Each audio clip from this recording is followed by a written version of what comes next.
هم یه مشکلی به وجود اومده بود که حالا سعی میکنیم که درس رو ادامهش رو بریم. خب دوستان عزیز، آقای رضا رفتیم ما آقای رضا، بچه صدای من رو دارین دوستان؟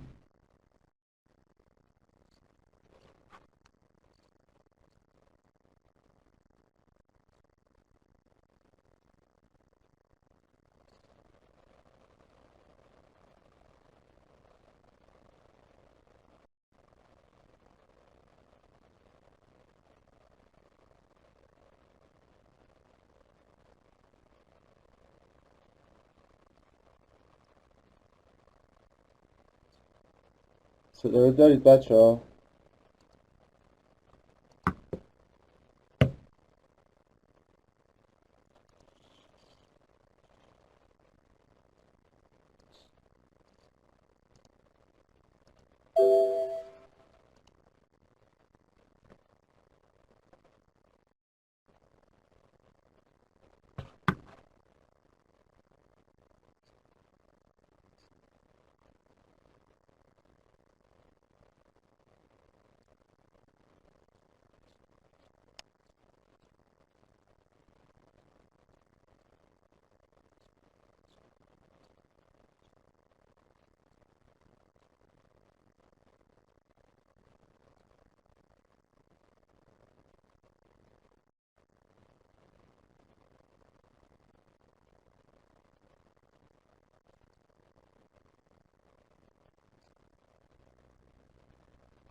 امروز در مورد بچه بحث حالا محیط کامن پلان با هم دیگه صحبت میکنیم که یه مقداری حالا این محیط رو با هم آشنایی پیدا کنیم. یه سری دستوراتی که مربوط به دستورات شبکه هست رو با هم بررسی میکنیم که حالا من توی جزوه‌تون هم همه اینا رو آوردم براتون.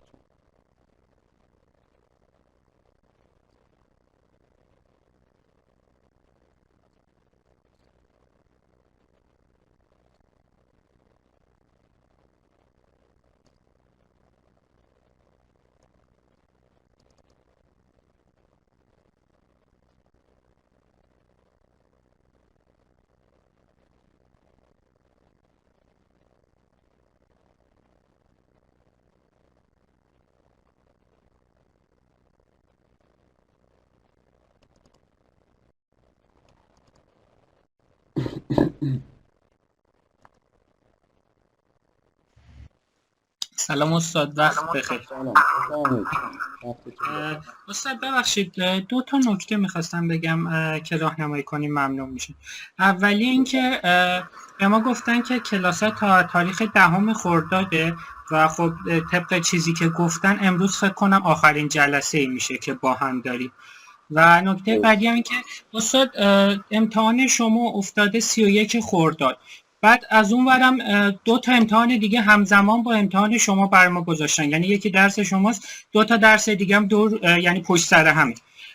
خواهشی که ازتون دارم، حالا گفتن به اساتید گفتیم، ولی حالا خواهشی که من ازتون دارم یکم مطالب رو آسان‌تر بگیریم ممنون میشم ازتون، چون واقعا حجم اون 2 تا درس هم زیاده، این درس هم حجمش زیاده، واقعا نمیشه جمع کرد این همه درس رو توی این 3 تا درس رو با هم پشت سر هم تو 2 روز امتحان دادش.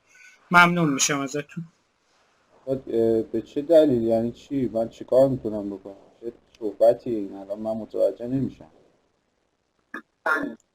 استاد به ما گفتن که حالا چیزی که به ما گفتن اینه که گفتن امتحان پایان ترمتون همه درس ها از 10 نمره است، درسته؟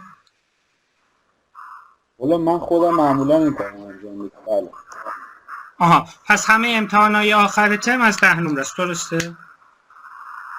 بستگی به اون چیز استاد داره حالا. بعد اینکه امتحانم از همین جزوه‌ایه که میدین دیگه، درسته؟ مطالبی که سر کلاس با هم دیگه کار کرد. باش، ممنون استاد، لطف کردیم. خواهش می‌کنم.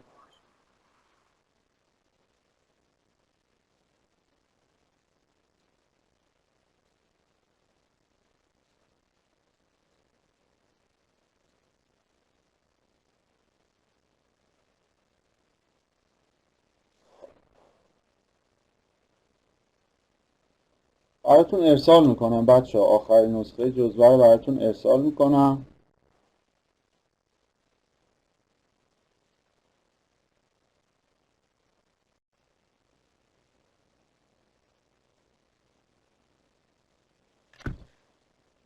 خب بچه ها بریم سراغ درسمون. جزوه رو دارید میبینید بچه ها به چه صورت هست؟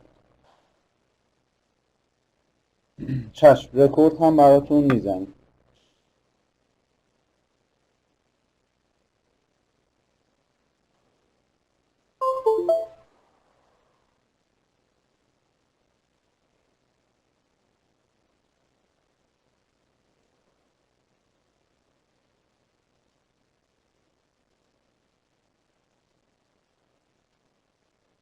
خب بچه ها ببینید، ما در مورد بحث حالا چیزا صحبت کردیم. حالا الان میخوایم در مورد یه مسئله به عنوان کامند پرامپت با هم دیگه صحبت بکنیم. ببینیم که محیط کامند پرامپت به چه صورت هست، چجوری عمل میکنه، ما چطور میتونیم ازش استفاده کنیم. یه تعداد دستوراتی که مربوط به محیط کامند پرامپت هستن بتونیم با هم دیگه کار بکنیم، ببینیم اینا چی هستن. کسی از اینجا با محیط کامند پرامپت آشنایی داشته باشه؟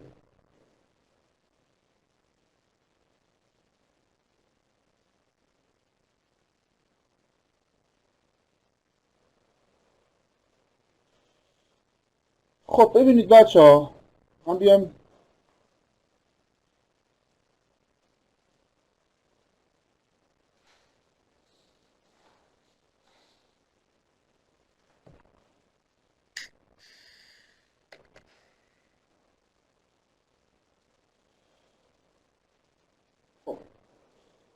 ببینید اولین دستوری که بچه ها ما توی شبکه ها خیلی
میکنم تقریبا همه باهاش آشنایی دارید. حالا در مورد بحث پینگ من میخوام صحبت بکنم بچه ها. کامند پرامپت، ما بیایم در مورد کامند پرامپت هم اینجا براتون نوشتیم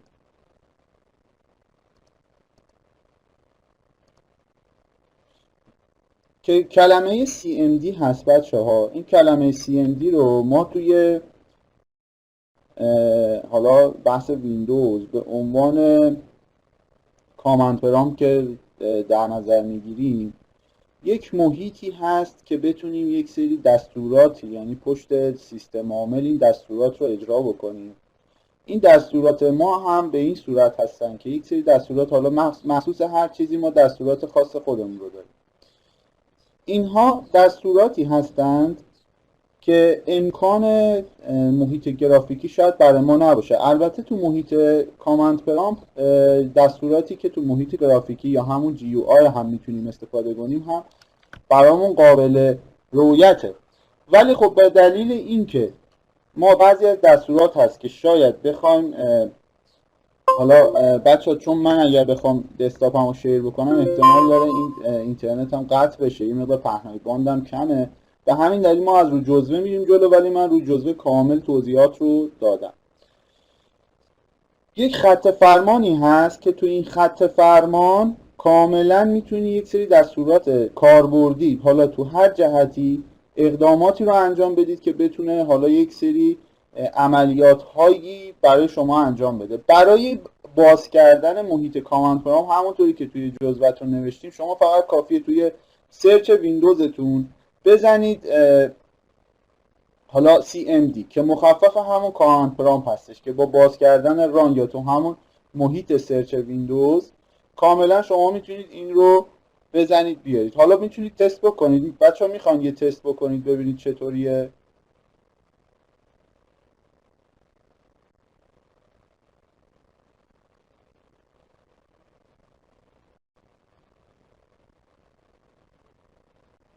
یک صفحه مشکی باز میشه. من الان متاسفانه نمیتونم، مشکل پهنای باند دارم، نمیتونم کامل براتون چیز انجام بدم.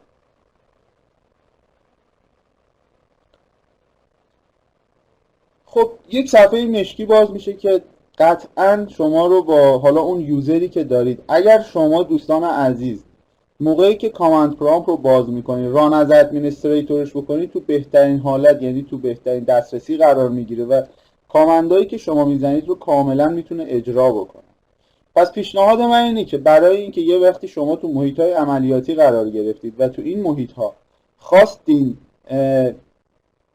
حالا کار عملیاتی انجام بدید، حتما محیط کامند پرامپت رو با ران از ادمنستریتور باز بکنید.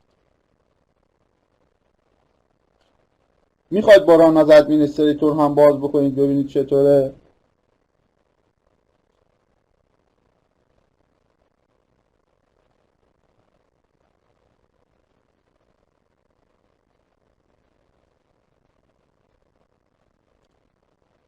نه نیازی نداره، همینجا ما نوشتیم دیگه. حالا چیزی نیستش که بخوایم حتما دیگه از طریق حالا شیر کردن بره جلو، کاملا مشخصه.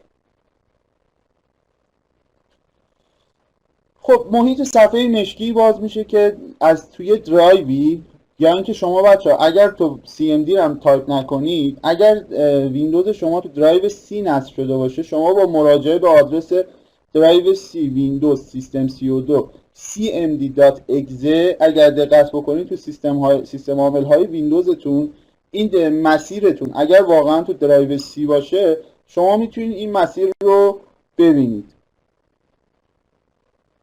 یعنی اگر حتی با ران کردن CMD هم نبود، cmd.exe توی مسیری که توی جزوه براتون نوشته شده کاملا قابل مشاهده هستش. میتونید اونجا این محیط رو خودتون اگزش رو ببینید.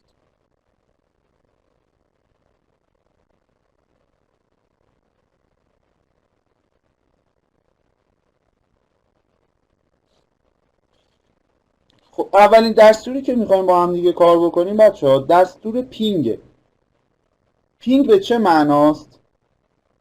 بچه‌ها وقتی من به عنوان یه شخصی به شما سلام میکنم، اگر شما حضور داشته باشید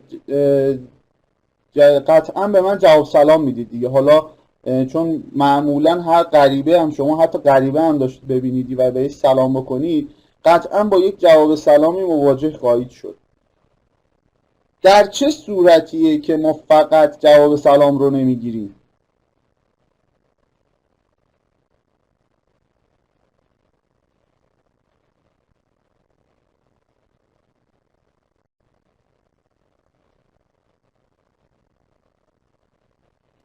صدامون رو نشنوه یا اون کسی که اونجا اصلا حضور نداره، یعنی ما داریم به کسی سلام میکنیم که اصلا حضور نداره.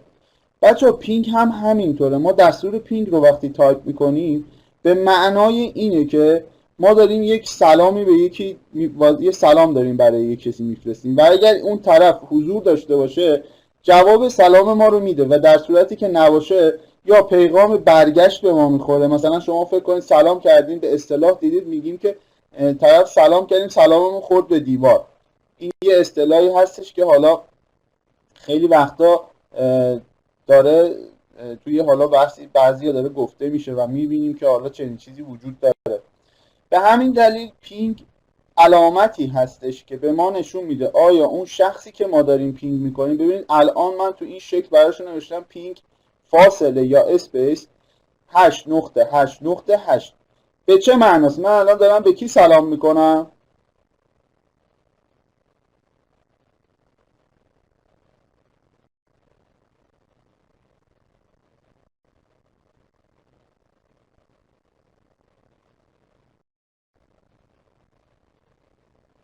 دارم به گوگل سلام میکنم، به سرورهای گوگل.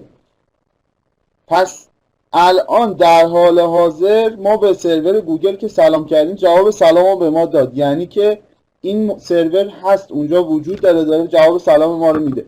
ما برای اینکه تو شبکه ها بتونیم یک سری ترابل شوت ها انجام بدیم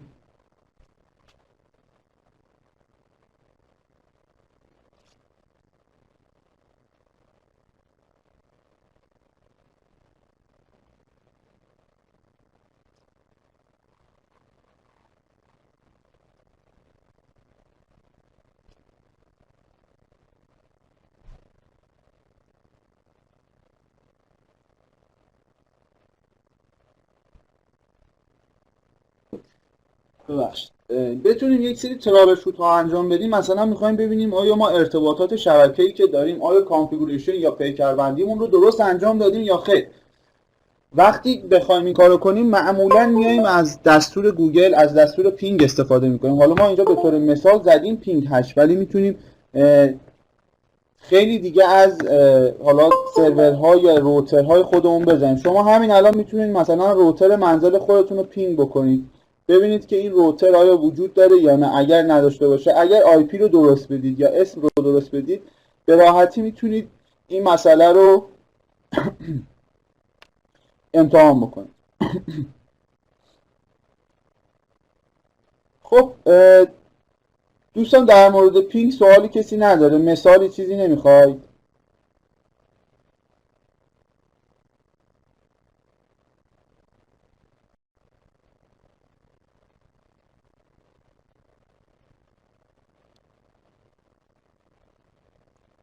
خب ببینید پینگ بچه‌ها یه تایم هم داره که به میلی ثانیه نشون میده. این تایم نشان دهنده اینه که مقدار زمانی که ما اون سرور یا اون دیوایس داره به ما پاسخ میده چقدره. وقتی ببینید اون یه میلی ثانیه‌ای که به شما نشون میده کامل اینو داره به شما اعلام میکنه که اون تایمی که اون سرور داره به شما پاسخ میده دقیقاً چه تایمی وجود داره که اون میلی ثانیه‌اش رو که میبینید.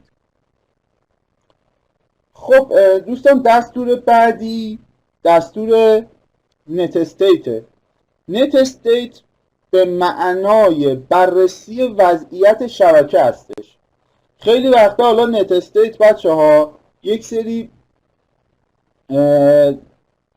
سویچ های مختلف داره، ولی وقتی شما نت استیت رو داخل کامند پرامپت بزنید داره دقیقاً برقراری شما، یعنی کانکشن هایی که یعنی با پروتکل های مختلف توی سیستم برقراره رو داره به شما نشون میده.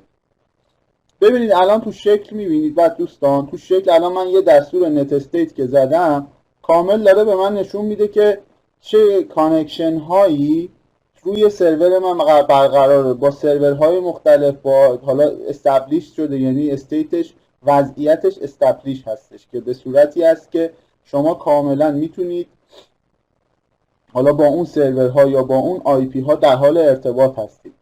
دستور نت استیت بچه‌ها در کل به معنای آمار شبکه است، یعنی یک آمار از وضعیت کلی شبکه به شما دوستان میده. یکی از دستورات خیلی مهم هستش که سویچ های متعددی داره.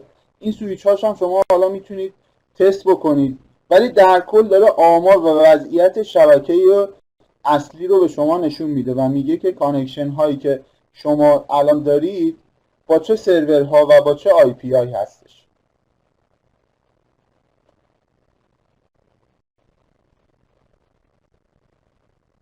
خب کسی سوالی نداره دوستان؟ بریم دستور بعدی.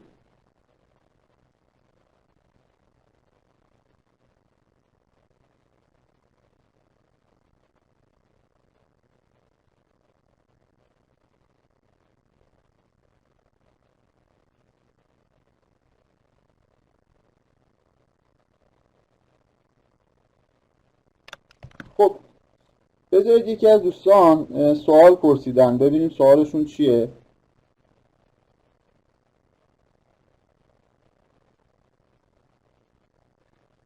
من بله همه اینا میاد.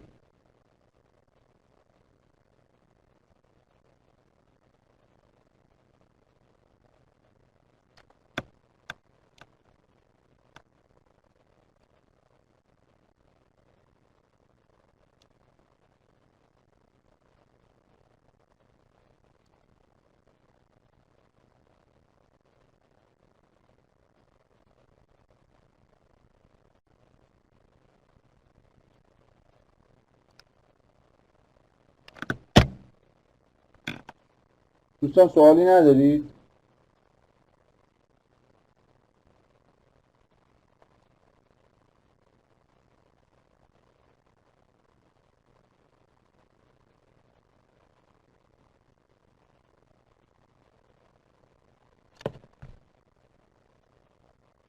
بفرمایید آقای مولایی. استاد یه سوالی داشتم در رابطه با پینگ. استاد شما گفتید پینگ برای سلام حالا بشنوه و اینجور چیزا گفتید. ببینید سلام، ببینید منظورم، من یه مثال خیلی ساده براتون زدم و بچه شاید از نظر علمی درست نباشه، یک مثال ساده زدم. درسته. من سوالی که داشتم این بود بالا بودن عدد پینگ با اینکه حالا سرعت اینترنت هم بالا باشه، این داستان چیه؟ چون وقتی بعضی موقع پینگ رو میخواید چک کنید از سرورهای مختلف به شما نشون میده، حالا یا شاتل نشون میده یا زیتل و امثال این. میخواستم ببینم این داستان پینگ چه ربطی به اونا داره و اینکه خب اگه پینگ مربوط به سرعت نیست داستان چیه که یه دفعه سرعت عدد پینگ میره بالا؟ ببینید عدد پینگ وقتی میره بالا چند تا بحث داره. یکی بحث اینه که آیا سرور اونور تعداد نفرات یا تعداد ریکوست هایی که به سمتش هست چقدره. ببینید ما وقتی که درخواستی رو بچه حالا یه MTU داریم که این هرچی عدد بالاتر باشه یعنی تعداد بسته هایی که ما داریم ارسال میکنیم این کوچیکتر تو مودم هاتون وجود داره. معمولا مثلا کسایی که میخوان پینگ سیستمشون بیاد پایین اینها میان چیکار میکنن؟ MTU یا بسته هاشون رو کوچیکتر میکنن. بسته وقتی کوچیکتر میشه خب قطعا عین این میمونه که شما وقتی یه تعداد بسته‌ای رو میخواید یه بسته‌ای که بزرگتره رو به 2 تا بسته تقسیم میکنید خب وزنش کمتر میشه و یه مقداری شاید تو سرعت رفت و برگشت اون بسته خیلی تاثیرگذار باشه. این که به پینگش رو میگیم که پینگ یه سروری بالاست به این دلیله که اون سرور میتونه یک سری مسائلی مربوط به حالا تو حوزه حالا هاستینگ داشته باشه، میتونه تو حوزه های ترافیک هایی که داره داشته باشه یا تعداد نفراتی که دارن باش کار میکنن داشته باشه و آماری که داره میده، پاسخی که داره به شما میده بر اساس اون تایم احتمال داره که زمانش زیاد بشه. به اون سرور هم خیلی بستگی داره. معمولا شما دوستان یا حالا بچه‌هایی که ما چون قبلا ما تو شرکت‌های ISP بچه‌ها داشتیم کار می‌کردیم به این نتایج می‌رسیدیم، می‌فهمیدیم که مثلا اکثر کسایی که دوست دارن که پینگ سیستمشون، پینگ سروراشون کمتر باشه، کسایی هستن که دارن بازی‌های آنلاین انجام میدن و این بازی‌های آنلاین چون تعداد نفراتی که دارن با اون سرور متصل میشن باعث میشه که پینگ شما بره بالا. خب یکی دیگه از دوستان فکر کنم در مورد TTL بچه‌ها سوال کرده بودید. ببینید وقتی یه بسته یا یه پکیتی که توش دیتا داره ما توی اینترنت یا توی شبکه داریم ایجاد میکنیم و اونو ارسال میکنیم، این ریسک وجود داره که مسیرش رو از روتر حالا به روترهای دیگه ادامه داره تا با آخرش به اون پایانی که هستش نرسه. بنابراین یه تاریخ انقضایی که حالا به نام تایم تو لایو، اون TTL مخفف تایم تو لایو، یه تاریخ انقضایی ما تعریف میکنیم که حالا TTL چگونه کار میکنه. این به این صورته برای اینکه مطمئن بشیم بسته های IP که یه عمر محدودی تو شبکه دارن، بچه عمرشون نامحدود نیستش که تمام IP هایی که تمام بسته هایی که IP توی دارن یه فیدر یا هدری 8 بیتی دارن که تایم تو لایو که تو IPv4 تو هاست لیمیت هستش، توی IPv6 توی IPv6 میشه هاپ لیمیت و تو IPv4 میشه تایم تو لایو، که این همونطوری که عرض کردم اون مقدار تاریخ انقضایی که برای حالا اون بسته در نظر گرفته میشه رو به شما اعلام میکنه. خب متوجه شدین کدومی که چیز سوال پرسیدین؟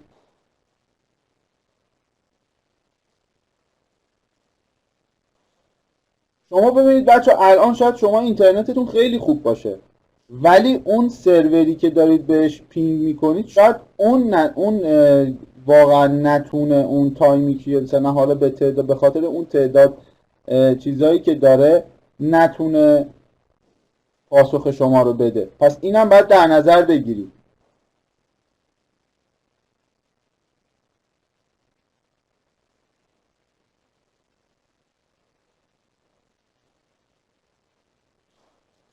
بچه دستور IP config، ببینید دستور IP config به این صورته. دستور IP config بچه ها خیلی سویچ داره و سویچ های خیلی به درد بخوری داره. یه زمانی هستش ما یک سری تغییر IP تو بسترهای شبکه میدیم و اون رو نمیخوایم کارت شبکه، ما یه دسترسی داریم به سمت بیرون، از بیرون یه دسترسی داریم روی سروری و تغییری که روی IP ها دادیم شاید اگر من بخوام کارت شبکه رو اینیبل یا دیزیبل کنم، دسترسی فیزیکی ندارم بهش، اگر چنین کاری بکنم این احتمال وجود داره که من وقتی یه کارت شبکه رو دیزیبل کنم باعث شه که دیگه نتونم اونو اینیبل کنم. پینگ 8 چیه؟ پینگ ببینید 8 یک سروری هستش به عنوان سرور DNS گوگل، یکی از محبوب ترین DNS سرورهای گوگله.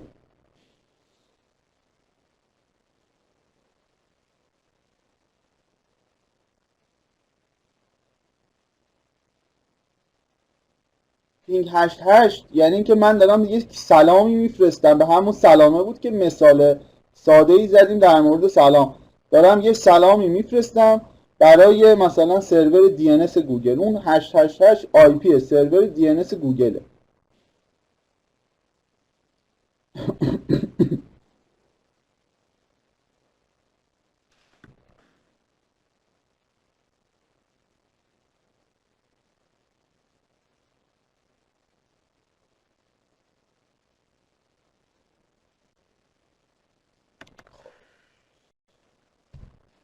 دستور IP config بچه‌ها، دستور IP config به صورت کلی اولین کاری که میکنه میاد یک نمای کلی، یعنی یک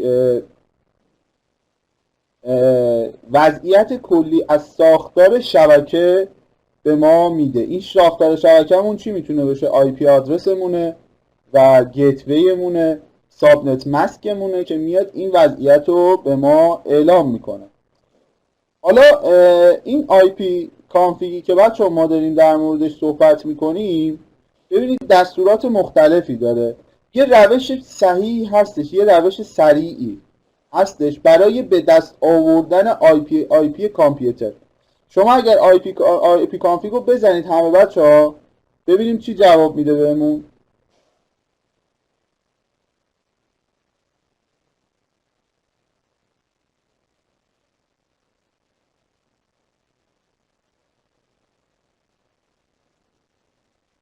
همونطوری که تو اسلایداتون هم آوردم بچه ها، همونطوری که میبینید گفته آی پی کانفیگ روشی سریع برای تعیین آدرس آی پی است که سریع به شما آدرس آی پی رو نشون میده. بزنید بچه ها، آی پی سیستمتون رو میده و به شما نشون میده که گتوی شما چیه، تو شکل هم ما گذاشتیم.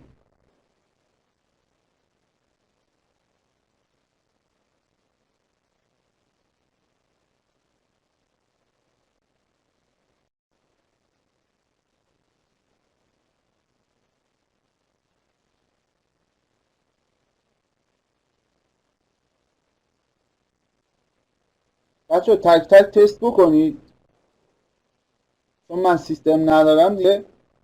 لطفاً این موضوع رو به خودتون واگذار میکنم این امروز.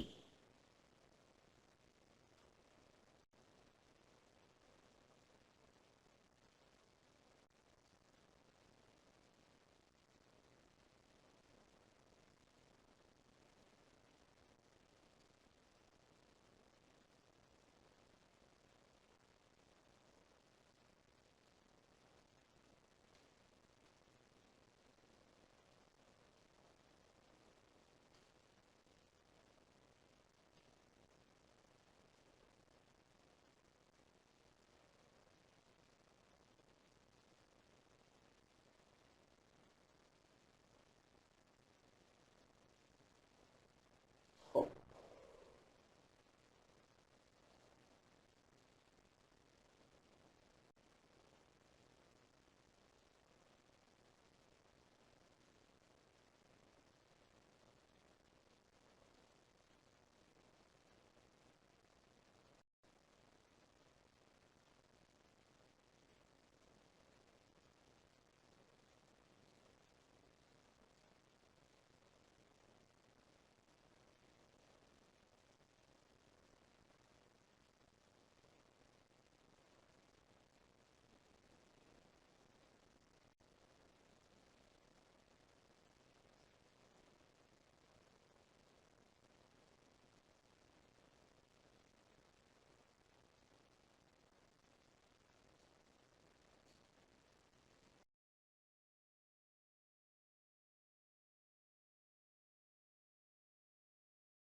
مثلا حتما باید کارت شبکه ما یک سری حالا تغییرات روش صورت گرفته، باید حتما یه بار اینیبل یا دیزیبل بشه تا بتونه اون تغییرات روش اعمال بشه. چون دسترسی چیز نداریم بهش، دسترسی فیزیکی نداریم، مجبوریم از یک سری از سویچ های دستور آی پی کانفیگ استفاده کنیم که یک سری از این سویچ هایی که الان من خدمتتون عرض میکنم، این دستورات برای اینه که شما بتونید این کار رو انجام بدید. ببینید گفته که چنانچه بخواهید آدرس کامپیوترتان را بدانید، نیاز است که وارد کنترل پنل شوید که تقریبا مسیر نسبتا طولانی رو باید طی کنید، ولی با دستور آی پی کانفیگ با سرعت بیشتری به آدرس های آی پی دست پیدا خواهیم کرد. دستور آی پی کانفیگ آل دستوری هستش که ببینید شما برای محیط تمامی اون حالا بحث هایی که وجود داره برای شما تمام سویچ هاشو نشون میده. بچه آی پی کانفیگ اسلش آل رو بزنید لطفا.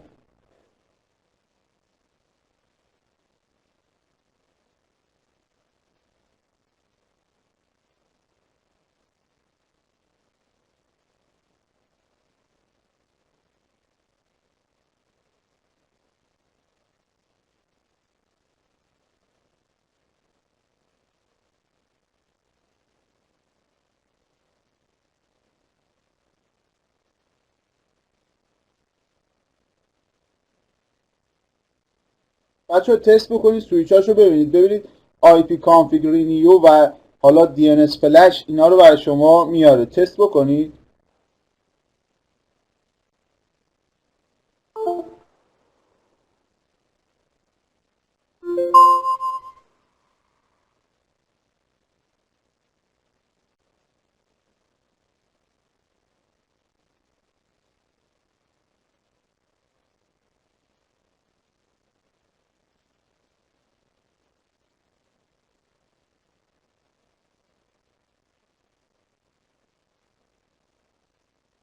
ببینید تو جزوه هم گفته شده با دستور IP config/release و سپس renew میتونیم که کامپیوتر خودمون رو مجبور کنیم که IP جدید رو دریافت بکنه.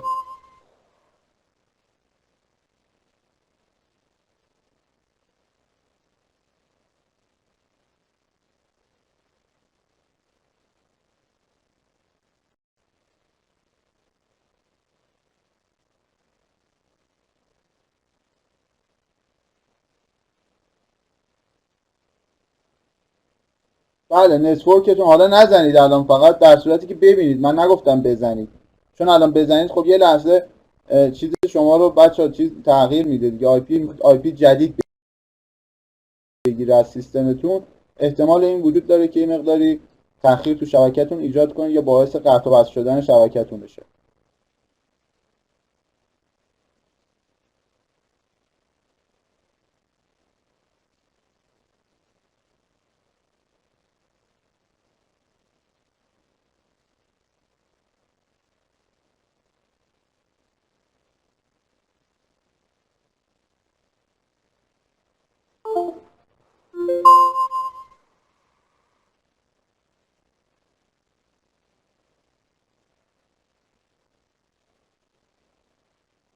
بله یه لحظه قطعتون میکنه تا بتونه، عرض کردم خدمتتون که این دستور باعث میشه که سیستم شما مجاب بشه که یک آی پی جدید بگیره. بچه دستور تریس یکی از دستورات پرکاربرد ادمین های شبکه است. من وقتی میخوام یک بسته ای رو از منزلم ارسال بکنم به یک حالا مقصدی، یعنی از یک سورسی بخوام ارسالش بکنم به یک مقصدی، این مقصد احتمال داره چند تا مسیر داشته باشه. مسیرهایی که توی اونجا ایجاد شده مسیرهایی هستند که توی دنیای شبکه به عنوان اون، حالا ما بهش میگیم اینها روترهایی هستن که توی شبکه برای ما وجود دارن. حالا احتمال داره به هر دلیلی توی مسیری که ما بچه ها هستیم یک سری از روترها به هر دلیلی با مشکل روبرو شده باشن و این روترها نتونن پاسخ بدن و بسته های ما رو ارسال کنن. ما برای اینکه بتونیم عیبیابی بکنیم یا بتونیم ترابل شوت بکنیم، میایم چیکار میکنیم؟ میایم مسیر تریس روت رو میزنیم که میاد دونه دونه مسیر ما رو از هر روتر به روتر بعدی به ما نشون میده. میخواید این دستور رو تست بکنید، ببینید الان من زدم تریس، حالا میتونید از دستور تریس داش دی استفاده کنید یا بزنید تریس 8.8.8.8. این دستور به شما نشون میده که پکت های شما دقیقاً از توی کدوم روترها داره عبور میکنه که از سورسی که شما هستید به دیستینیشنتون که دی ان اس گوگل هست ارسال بشه. یک بار این دستور رو بزنید بی زحمت.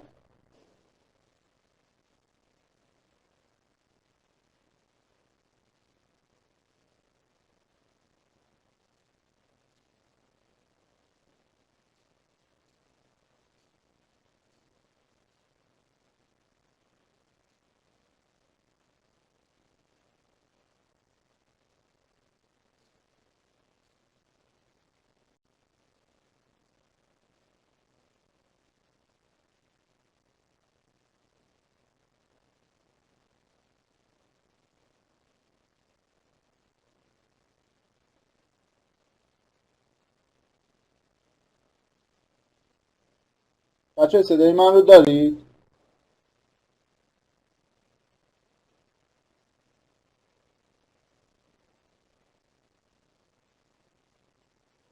دستور رو بزنید ببینید روترهایی که داره از پکت شما داره ازش عبور میکنه تا به مقصد برسه از کجاها داره رد میشه.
پس ببینید تعداد روترهایی که دقیقا تعداد روترها و زمانی که داره بهش ارسال میشه رو داره به شما نشون میده. دوستان میبینید؟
یکی از دستورات خیلی مهمی که بچه‌ها توی بحث تریس رود داریم، شما تریس رود رو اگر ببینید چقدر زمان زیادی میکشه، چون میاد دونه دونه بسته ها رو چک میکنه که میاد میگه از چه مسیری داره میره و چه به چه مسیری داره میرسه، میاد دونه دونه رو بر شما چک میکنه. شما اگر بزنید تریس داش دی، ببینید تریس فاصله داش دی رو وقتی بزنید با سرعت بالاتری بدون اینکه بخواد حالا در نظر بگیره با سرعت واقعی به شما نشون بده، سریع تمام روترها رو به شما نشون میده و اون به جای اینکه حالا معطل بشید با سرعت بیشتری بهتون نشون میده که داره چطور عمل میکنه. میخواید اونم تست کنید؟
بله، اون پکت هایی که داره ارسال میشه داره واقعی به شما نشون میده که شما یه وقتی یه دونه DNS رو دارید چیزی رو میدونید، ببینید میاد زمان واقعی رو در نظر نمیگیره.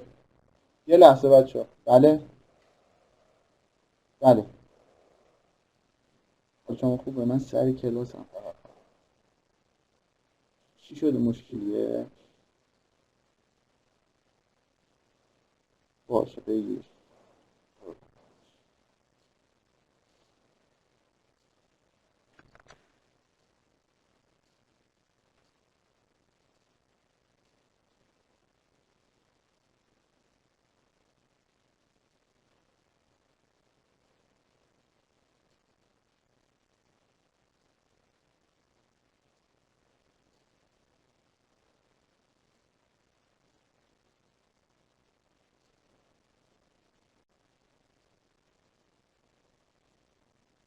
بذارید بچه ها دونه دونه حالا با هم دیگه جلو میریم. خب دستور NSLOOKUP، دستور NSLOOKUP چیه؟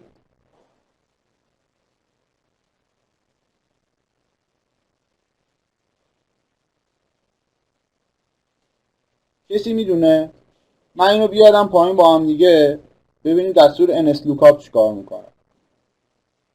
به معنای نیم سرور لوکاپ هستش بچه ها، که حالا این نیم سرور لوکاپ چه عملی داره انجام میده رو شما یه میخواین بررسی بکنید.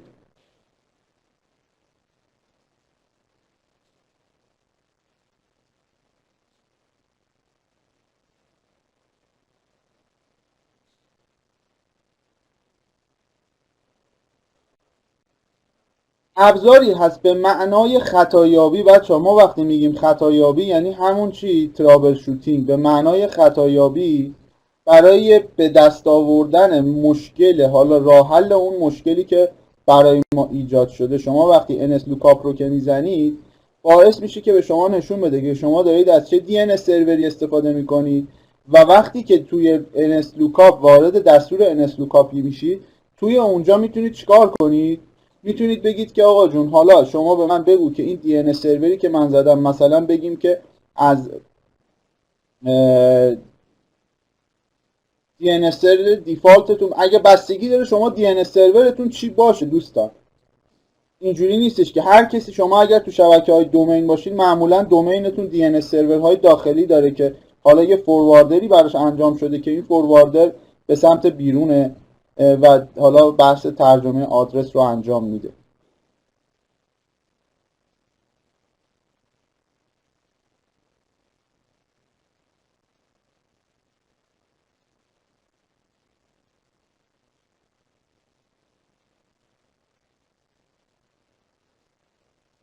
دستور NSLOOKUP بچه NSLOOKUP رو بزنید ببینید DNS سرورتون چیه.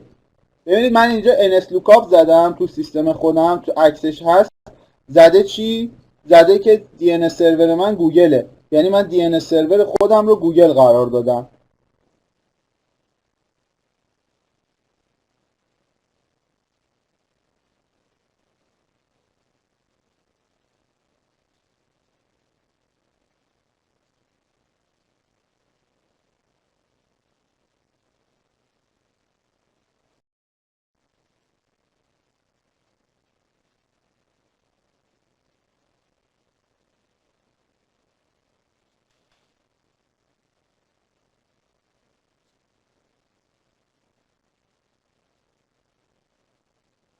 ببینید اینا همه بستگی داره. خب DNS سرور 88 ببینید بستگی داره چه کاربردهایی داره. شما میتونید کاربردهای DNS سرورها رو ببینید. بعضی از DNS سرورها هستن که مخصوص حالا یک سری کارهای خاص هستن، ولی معمول ترین DNS سرورهایی که ما استفاده میکنیم یا 4224 یا 88. اینها همه بستگی به این داره که شما چه کاری رو بخواید انجام بدید بچه‌ها.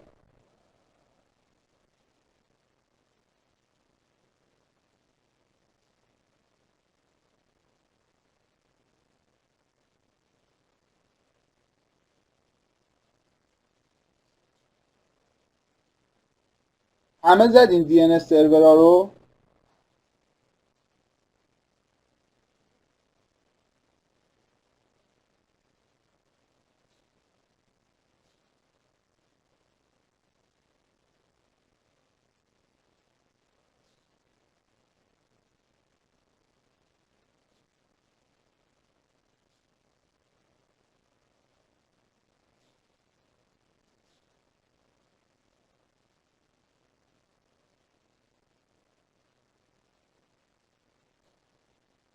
خب ببینید بچه ها، همونطور که خدمتون گفتم NS لوکاپ رو که میزنیم با کمک این دستور امکان به دست آوردن یک سری اطلاعات مربوط به دامنه هایی که از طریق نیم سرور برای ما فراهم شده رو به ما نشون میده که تمام این اطلاعات تو زون فایل های هر دامنه ای وجود داره.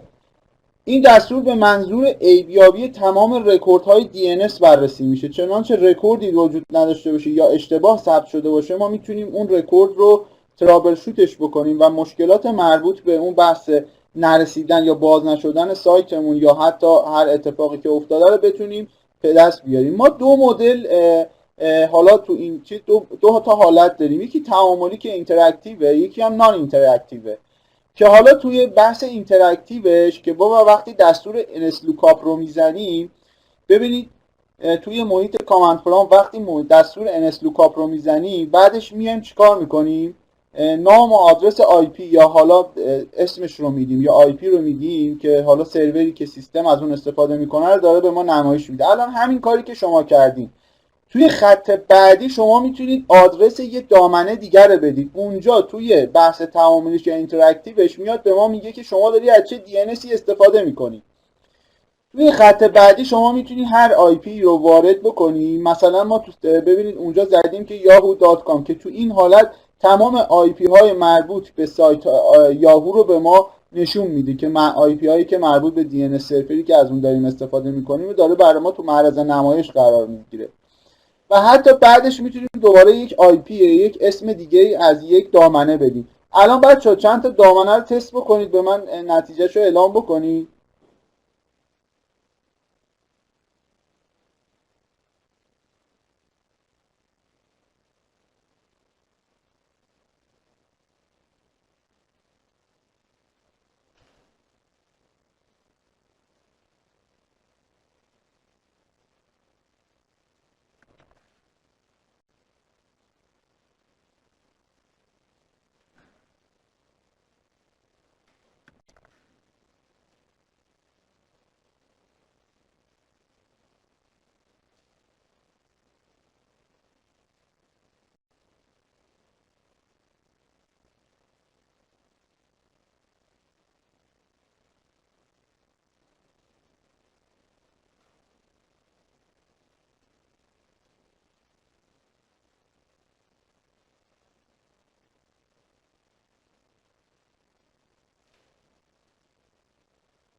خب تو بحث نان اکتیوش تو این حالت گفتیم که NSLOOKUP، ببینید در این حالت بلافاصله عبارت NSLOOKUP نام دامنه یا آدرس نمایش داده میشه تا اطلاعات مربوط به دامنه نمایش داده شود. در حالت نان اینتراکتیو برعکس حالت بالا امکان وارد کردن چند تا نام دامنه پشت سر هم وجود دارد و هر بار میبایستش عبارت NSLOOKUP بعد از حالا آن نام دامنه را وارد بکنید. اینجوری چند تا نام دامنه به ما نشون میده.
خب بچه با دستور NSLOOKUP هم خب تا حدودی آشنا شدیم و حالا کسی از سوالی داشته باشه. ما یه وقتی هستش بچه تو شبکه‌های بزرگ، ببینید خیلی وقتا پیش میاد ما وقتی دومین کنترلر داریم، زمانی که یک دومین کنترلر رو نصب میکنیم، یعنی اکتیو دایرکتوری رو داریم پیاده میکنیم، اون اکتیو دایرکتوری به منظور اینکه بتونه حالا بحث نیم سرور هم باشه، یعنی بتونه DNS هم برای ما باشه، خودش DNS سرویس رو برای ما اد میکنه.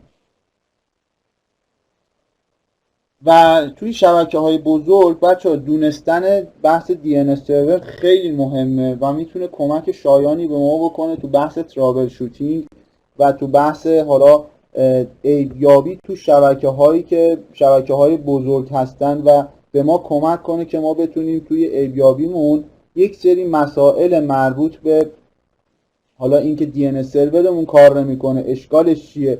من خیلی وقتا شده ما DNS سرورمون داره کار میکنه. ببینید ما وقتی DNS سرور خالی داریم بچه‌ها، یا باید یک سری رکورد ها رو توی یک سری زون ها فعال بکنیم، یا خودمون بیایم یک سری لیست از تمام آدرس ها و آی پی ها داشته باشیم، اونا رو اد بکنیم، یا اینکه ارجاع بدیم به یک DNS سروری که قبلا این کارا رو انجام داده.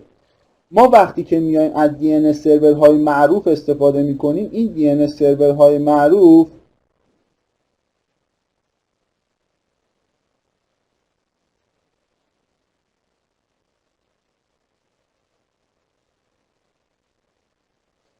این DNS سرورهای معروف به ما نشون میده که ما تمام اون رکورد هایی که ما لازم داریم و داخل اونها وجود داره و این خیال ما رو راحت میکنه که دیگه ما مشکلاتی بابت این موضوع نداشته باشیم.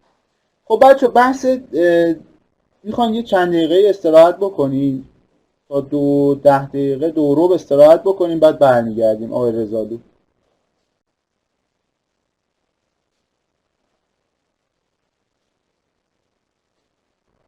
این سیستم ما هی قطع میشیم ما هی وصل میشیم.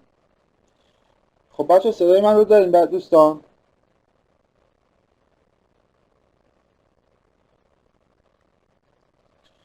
دستور تسک لیست بچه این دستور یه لیستی از تسک ها یعنی فعالیت ها یعنی پروسس هایی که داخل کامپیوتر ما هستن داره به ما نشون میده. همون جوری که قبلا هم حالا خودتون مستحضر هستید و میدونید که ما علاوه بر این موضوع میتونیم حالا تسک منیجر رو باز کنیم که تو این حالا یک سری دستوراتی یک سری پروسس هایی که داخل کامپیوتر ما در حال کار کردن هستن رو به ما نشون میده. این دستور اطلاعاتی از لیستی تسک های فعال یعنی اون پروسس های فعال داخل کامپیوتر ما نشون میده که شاید از دید تسک منیجر پنهان باشد.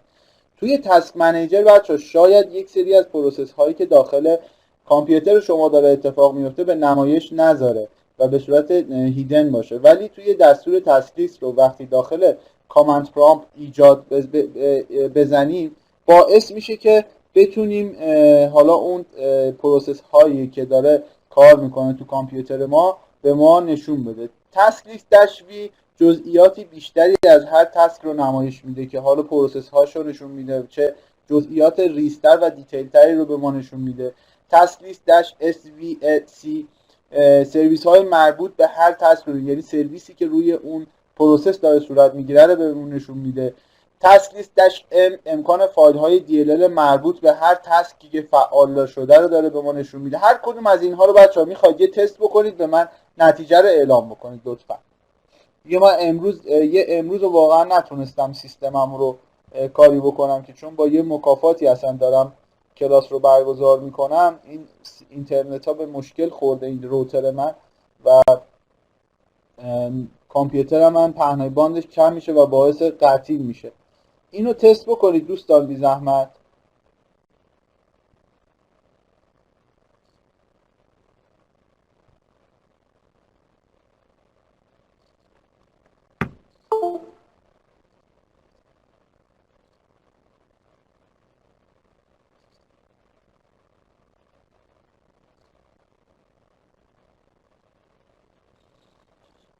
دقیقا پس بچه ها داریم میبینید که به چه صورت داره عمل میکنه.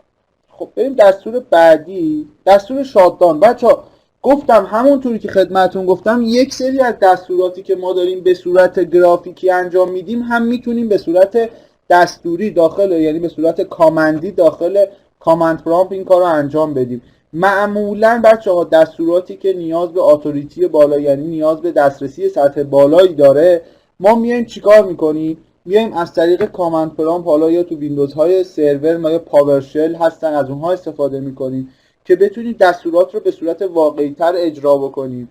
مثلا برای استاپ کردن یک سری از سرویس ها مثل آنتی ویروس ها، برای اینکه واقعا سرویس یک آنتی ویروسی رو بخوایم استاپ بکنیم دستوراتش رو داخل کامند پرامپت میزنیم که بتونیم از طریق اون سرویس ویندوز و سرویس های آنتی ویروس حالا سرویس هایی که توسط محیط های گرافیکی واقعا استاپ نمیشه رو بتونیم استاپ بکنیم.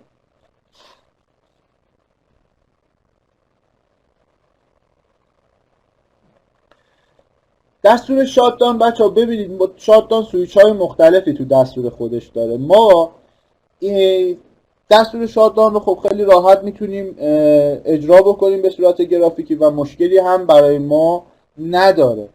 توی بحث حالا یه وقتی تو شبکه وجود داره، شبکه هایی هست شبکه های بزرگ، شما اگر دسترسی ادمنستریتور داشته باشید به راحتی میتونید توسط این دستورات توسط دستور شاتدان توسط دستور ریستارت شاید یه کاربری باشه نتونه خودش انجام بده شما مجبورید به عنوان ادمین شبکه از راه دور بتونید یک با محیط حالا کامند پرامپت بتونید این کارو براش انجام بدید.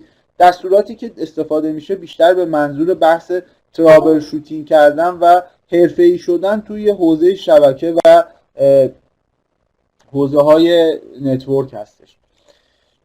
این دستور به شما این امکان رو میده که بدون نیاز به ورود به منوها کامپیوتر خود را از طریق دستور به راحتی در زمانی که مد نظر شماست خاموش کنید. میتونیم تایم بهش بدیم، بگیم آقا تو این تایم خاموش کن، 1 ساعت بعد خاموش کن، حالا نیم ساعت بعد خاموش کنه. این دستور همچنین میتونه کامپیوتر رو ریستارت بکنه، اما بیشتر این کاربردهایی که میتونه پسوندهایی هست که به همراه اون یا همون سویچ هایی هستش که الان ما تو اسلاید ها براتون آوردیم. مثلا شاتداون داش ست صفر این دستور میتونه سیستم رو خاموش کنه. بعد از حالا پارامترهای تیم میتونیم عدد صفر رو قرار بدیم که یعنی بر حسب ثانیه است. ببینید یعنی میگه که توی 0 ثانیه این خاموش کن انجام شده. عددش رو میتونیم اون تایم عدد صفر رو تغییر بدیم. لطفاً اینو تست بکنید بچه‌ها. فقط میخوام ببینید، نمیخوام چیز بکنید، ببینید چطور خاموش نکنید کامپیوتراتون رو.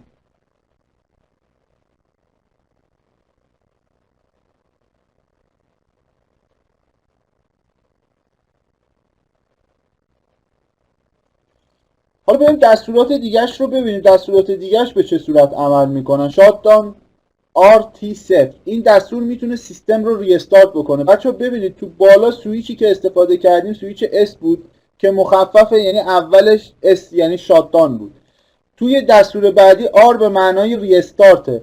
پارامتر T همون به جای عدد 0 که میتونه مد نظر قرار گرفته باشه که بر حسب ثانیه هستش که این سیستم بعد از اون مدت تایمی که ما اعلام میکنیم ریستارت میشه. دستور بعدیمون شاتداون اور هستش، R هست که توی ادوانس استارت آپشنه که از طریق این ابزار برای ریکاوری ویندوز تو حالت سیف مود دسترسی به میده. این دستور تو اییابی سیستم برای ما خیلی کاربرد داره. ببینید اینجا گفته تو تصویری که تصویرش رو اگر من گذاشته باشم براتون، تو تصویری که حالا اگر نبود ما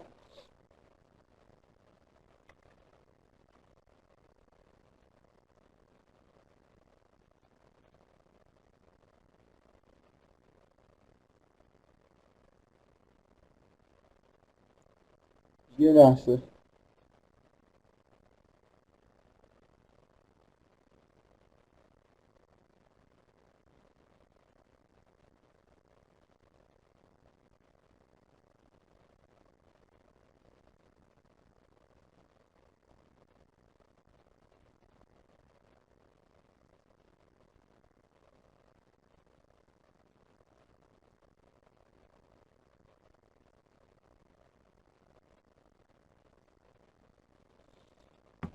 خب پس از 10 ثانیه این کار رو انجام میده که ما میتونیم تغییر بدیم.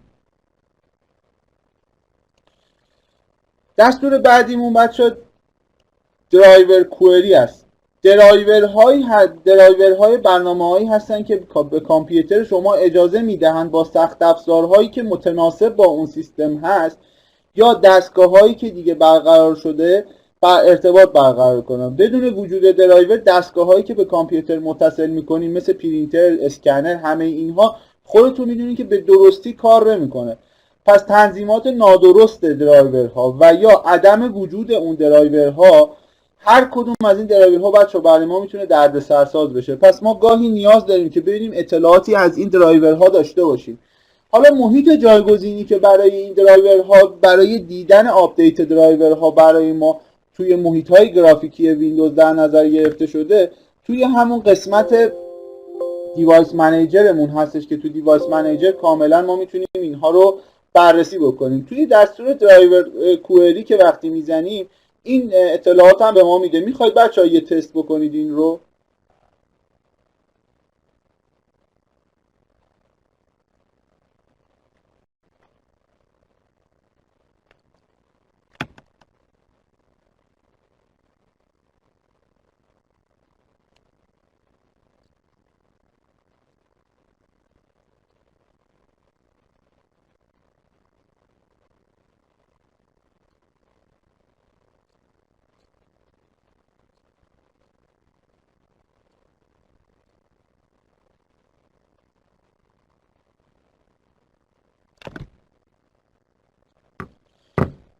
دستور درایور کوئری مشاهده تمام درایورهای نصب شده روی سیستم عامل شما رو بچه‌ها بهتون نشون میده. حالا درایور کوئری -v این دستور تمام جزئیات بیشتری از درایورها، معمولا محل نصب اون درایورها رو در اختیار اون یوزر قرار میده. یا -si میتونه حالا اطلاعاتی مربوط به سیگنیچرها اون که روی درایورها هستش در اختیار کاربر قرار بده.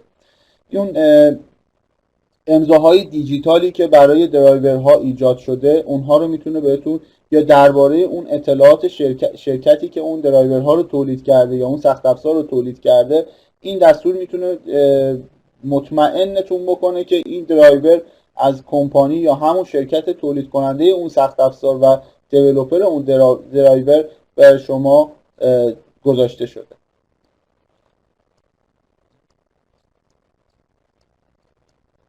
دستور پچ پینگ بچه‌ها یک دستوری هست شبیه دستور تریسته.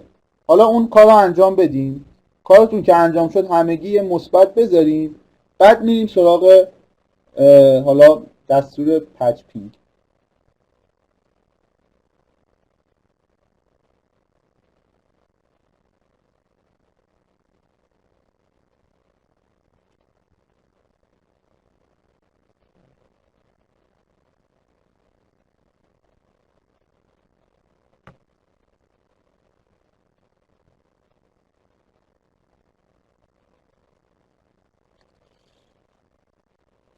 دستور پچ پینگ بچه‌ها پچ پینگ یک دستوری شبیه به دستور تریسته ولی جزئیات و اطلاعات بیشتری رو به شما میده. دقیقا به همین دلیله که یه مقداری یه تایمی که تو تریس روت ما میگیریم یا تریس میگیریم، حالا ما به اصطلاح میگیم تریس روت، به معنای همون مسیریابی، هیچ فرقی نمیکنه دستورش، ولی تریسته. توی روترهای حالا میکروتیک تریس روت معنیش باید بزنیم برای همین پروتکل، به همین دلیل من میگم تریس روت. تریس دقیقاً میاد چیکار میکنه؟ یک بسته هایی که ارسال میشه پس از ارسال به سمت مقصد، مسیر عبوری حالا اونها رو به ازای هر هاب یا روتری که اونجا تحلیل میکنه. فقط بحث تحویلش نیست، تحلیل اون بسته ها هم ما داریم. حالا پچ پینگ رو اگر بزنید، مثلا الان ببینید من زدم پچپینگ google.com، ببینید یک سری خیلی زمان بره هستش که تقریبا فکر میکنم بین 1 تا 2 دقیقه برای شما زمان بگیره تا بتونه یک سری اطلاعات رو برای شما بده. حالا تو روترهای داخلیتون که بزنید اطلاعات بیشتری بهتون میده و تایمش قطعا کمتره، ولی توی روترهای حالا خارج و توی اینترنت خارج از شبکه داخلی خودتون و رو محیط اینترنت اینها رو بزنید، این یه مقداری زمان خیلی بیشتری میگیره. پس برای اینکه ما بتونیم روی بسته های ارسالیمون تحلیل بیشتری داشته باشیم و دیتیل بیشتری داشته باشیم، میایم از دستور پچ پینگ استفاده میکنیم، به این دلیل که ببینیم بسته های ما دقیقاً چه اتفاقی داره تو مسیر براشون میفته، تو هر روتر چه اتفاقی میفته، میایم از این دستور استفاده میکنیم. بچه‌ها ببینید چه دستورات خوبیه برای بحث ترابل شوت کردن، واقعاً چه کمک بزرگی میتونه به ما بکنه.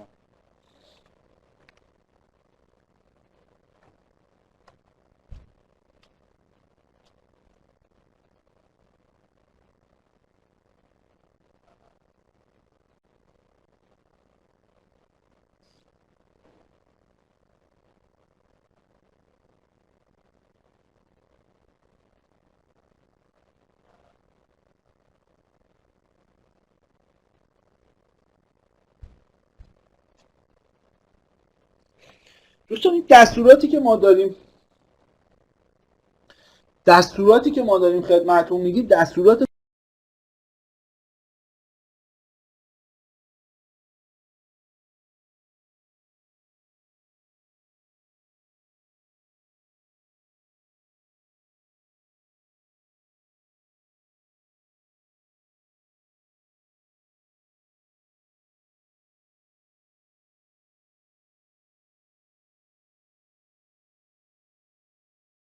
میاد و دستورات خیلی مهمی هستن. من سعی کردم بهترین دستورات و دستورات کاربردی که شما بتونید تو محیط‌های عملیاتی استفاده بکنید از اونها براتون مثال بیارم که بتونید واقعا تو محیط‌های عملیاتی هم ازش استفاده بکنید.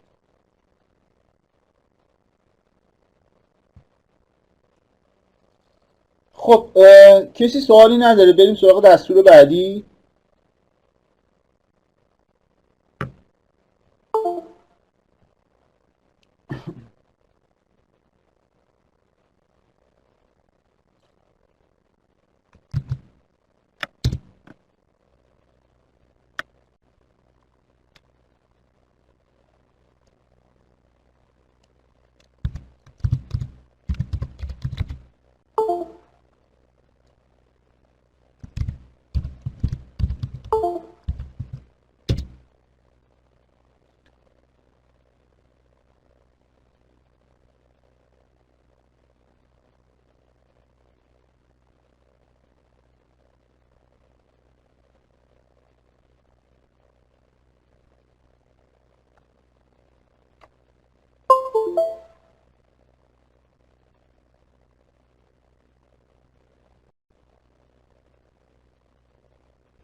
دستور آرپ دوستان، آرپ به معنای چیه؟ یه لحظه بچه من الان یه لحظه میکروفون رو آف میکنم الان برمیگردم.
من نمیتونم چیز بکنم ولی حالا الان با هم دیگه باز شما خودتون تست بکنید. دستور آب بچه ها مطابق هست با پروتکل آدرس ریلیشن پروتکل. وظیفه آب چیه؟ مپ کردن آدرس های IP به آدرس به مک.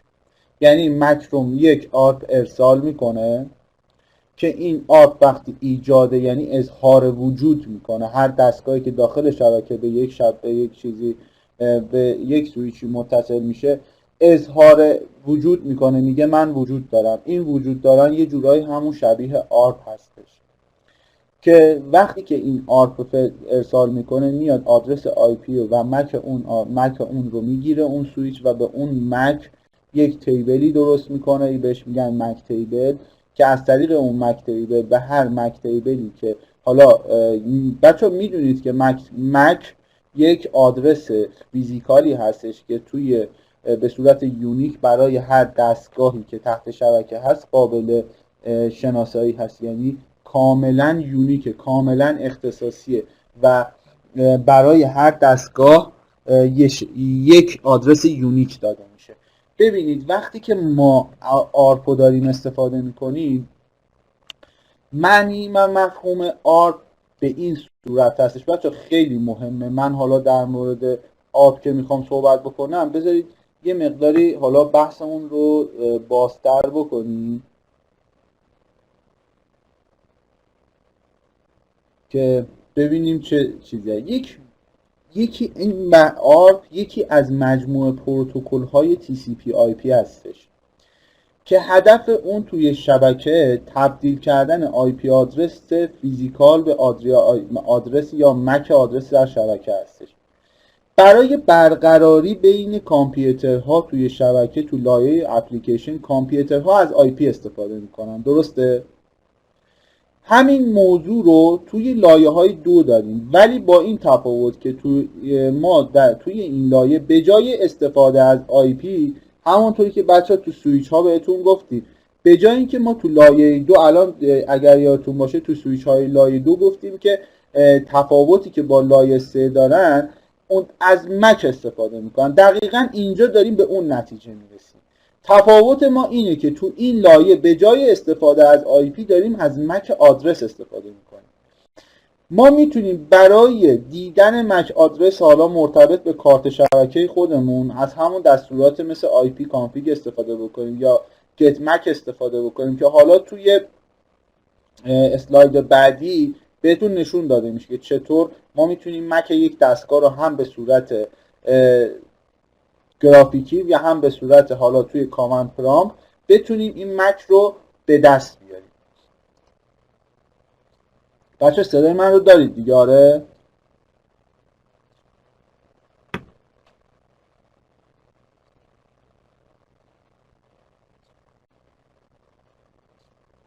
خب داشتیم در مورد آرپ صحبت میکردیم.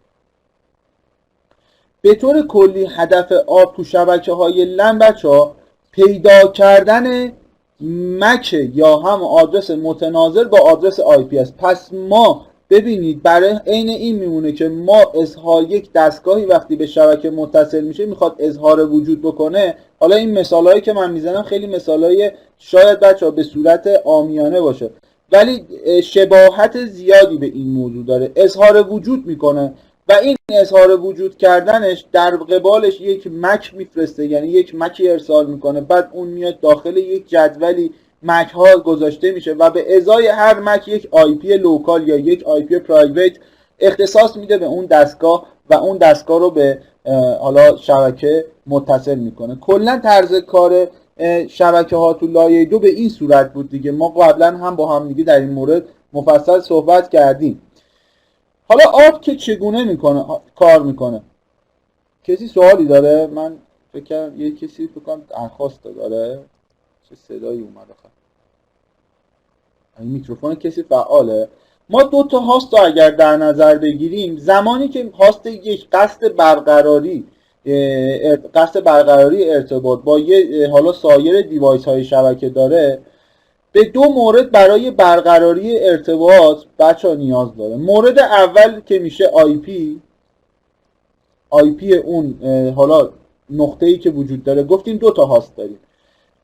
هاست یعنی اون IP دوممون یک هاست 2 دیگه به IP اون نیاز داره. مورد دوم مک آدرس هاست 2 هستش. حالا هاست 1 برای پیدا کردن مک مقصد در مرحله اول حالا آرپ کش خودش رو چک میکنه، یعنی همون کش یا همون جدولی که براتون توضیح دادم توی اون جدول میاد میبینه که این مک وجود داره یا نه. در صورتی که مک توی اون کش یا اون جدول وجود داشته باشه خب بسته رو به راحتی ارسال میکنه.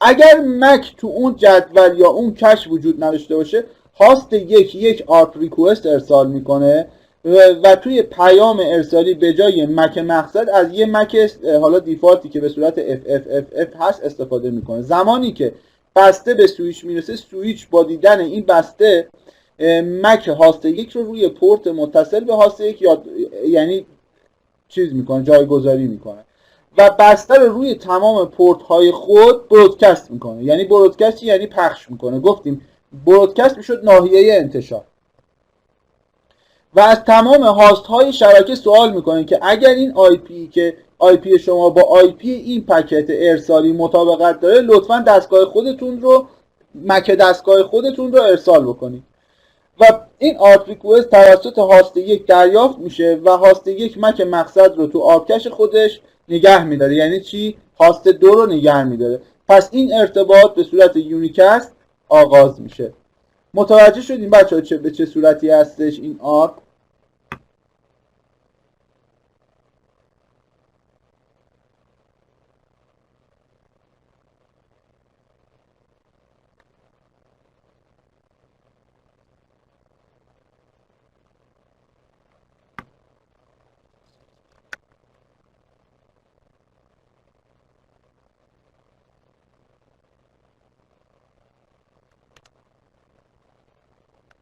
حالا اگه کسی سوالی داره سوالتون رو بپرسید.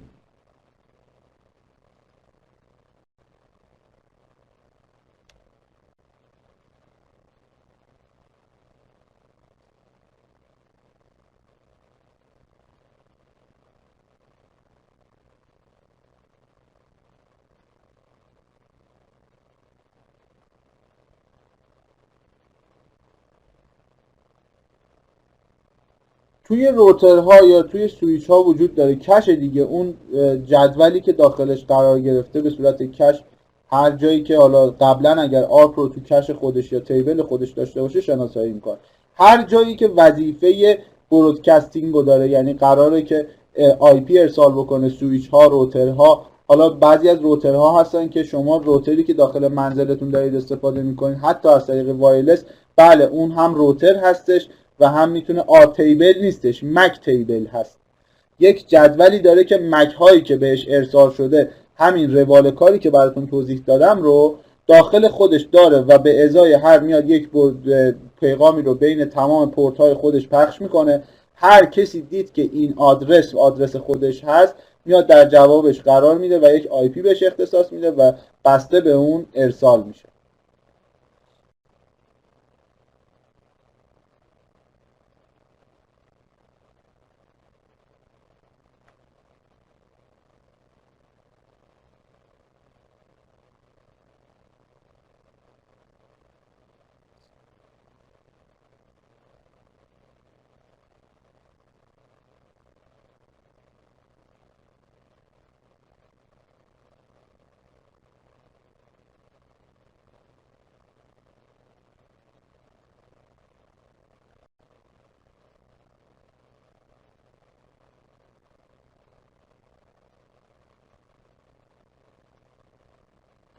خب کسی سوال دیگه ای نداره دوستان؟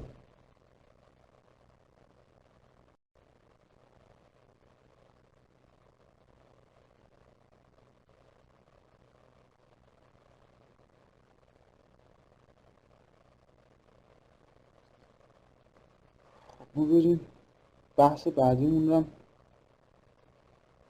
ببندیمش. خب همینجا تو اسلایت ها هم بچه کامل براتون ما توضیح دادیم، ببینید به چه صورت هست. گفتیم که آدرس ریزولوشن پروتکل یا آپ یکی از مهمترین پروتکل های لایه شبکه در OSI هست که به یافتن مک آدرس یا مدیا اکسس کنترلر، همون مک میشه مدیا اکسس کنترلر که همون آدرس که فیزیکالی هستش که توی دیوایس ها تعلق میگیره، با توجه به آدرس های آی پی به سیستم کمک میکند. به عبارت دیگر وظیفه اصلی تبدیل آدرس های آی پی 32 بیتی برای آی پی های V4 و آدرس 48 بیتی یا همون مک آدرس هستش. یعنی تبدیل میکنه، میاد مک 48 بیتی رو میگیره و به آدرس آی پی های 32 بیتی تبدیل میکنه. به خاطر اینکه ما گفتیم که تو لایه های دو بیشتر بر اساس مک کار میکنه. بیشتر برنامه‌های کاربردی از طریق آدرس‌های منطقی یا آدرس‌های آی پی اقدام به دریافت و ارسال میکنه، اما ارتباط واقعی از طریق آدرس‌های فیزیکی یا همون مک‌ها هستند. یعنی همون لایه 2 OSI که ما صحبت کردیم در موردش، گفتیم که تفاوت سویچ‌های لایه 2 و لایه 3 چی بودن؟ بچه‌ها یکی از تفاوت‌های خیلی مهمی که توی سویچ‌های لایه 2 و لایه 3 داشتیم چی بود؟ لایه 2 چطور عمل میکرد و لایه 3 چطور عمل میکرد؟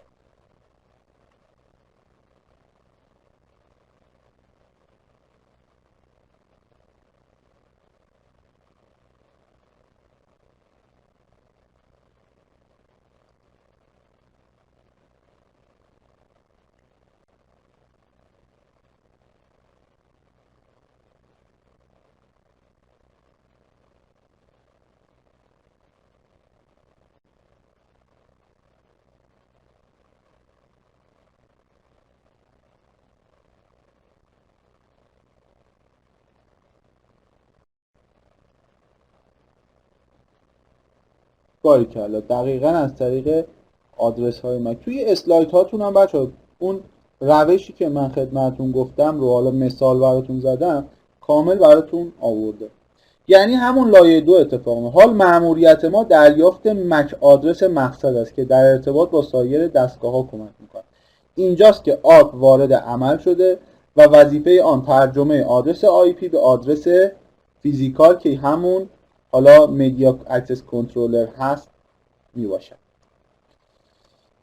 آرپ مخففه که خدمتون گفتم یکی از مهمترین پروتکل های لایه شبکه است. نکته آرپ درس سخت افزار که نام درس حالا مدیا اکسس شناخته میشد از لیست های آی پی خود پیدا میکنه. چگونه کار میکنه؟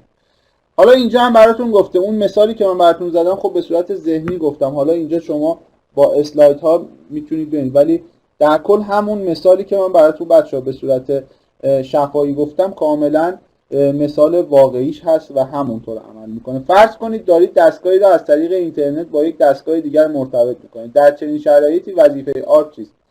آیا یک بسته داده‌ای از تمام دستگاه‌های شبکه پخش می‌کند؟ دستگاه‌های شبکه هدر مربوط به لایه‌های دیتا لینک را از PDU که همون پروتکل دیتا یونیت است جدا نموده و پکت را به لایه شبکه لایه 3 OSI منتقل می‌کنند، جایی که آیدی شبکه مربوط به پکت یا IP مقصد تایید می‌شود. در صورت تایید شدن به منابع حالا همون مک آدرس مقصد پاسخ میده. در غیر این صورت پکت به دروازه شبکه میرسد. همون که گفتیم بچه‌ها به بحث دروازه شبکه چی میشه اینجا؟ الان ما وقتی داریم میگیم دروازه شبکه چه اتفاقی داره میفته؟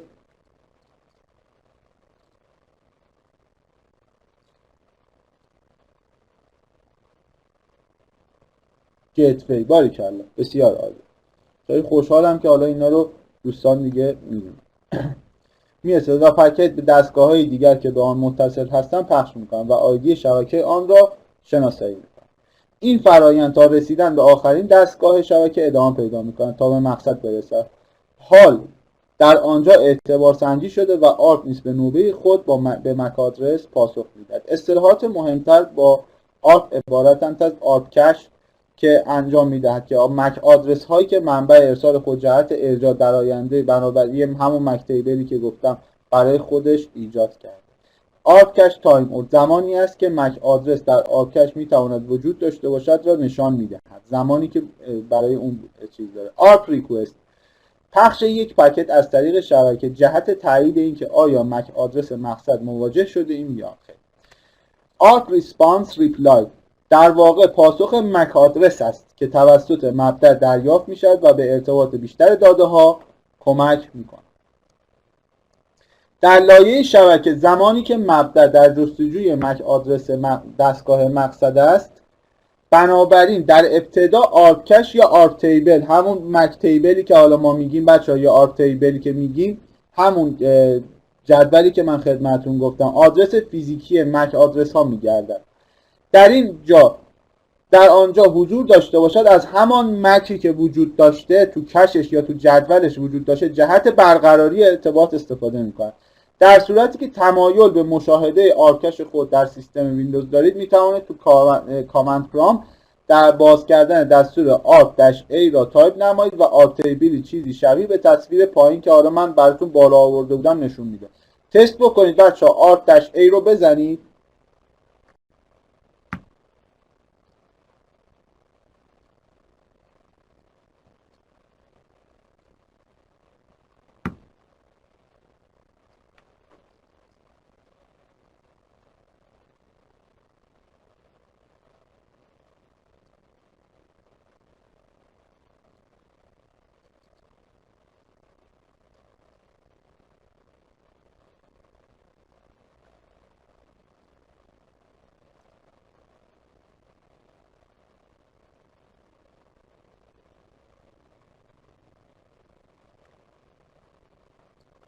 بچه ها تست بکنید اون آرپ کشتون رو ببینید.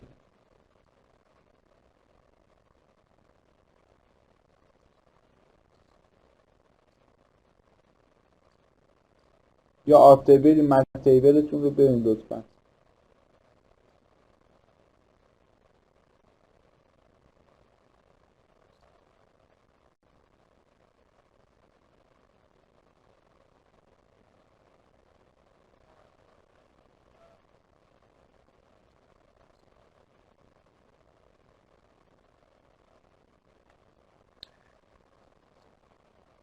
خب بسیار عالی.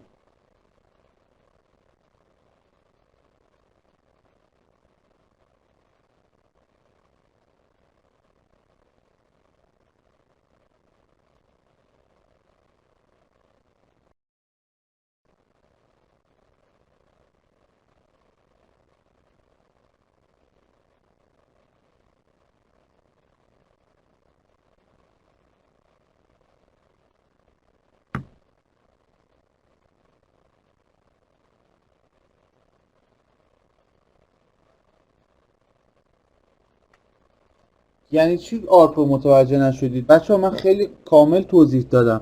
برای برقراری ارتباط بین کامپیوترها گفتیم تو لایه اپلیکیشن کامپیوترها از آی پی استفاده میکنن، درسته؟ قبلا مگه توضیح ندادیم اینو؟ خب برای ارتباط بین کامپیوترها تو لایه اپلیکیشن، لایه های بالایی، گفتیم که کامپیوترها میان از آی پی استفاده میکنن.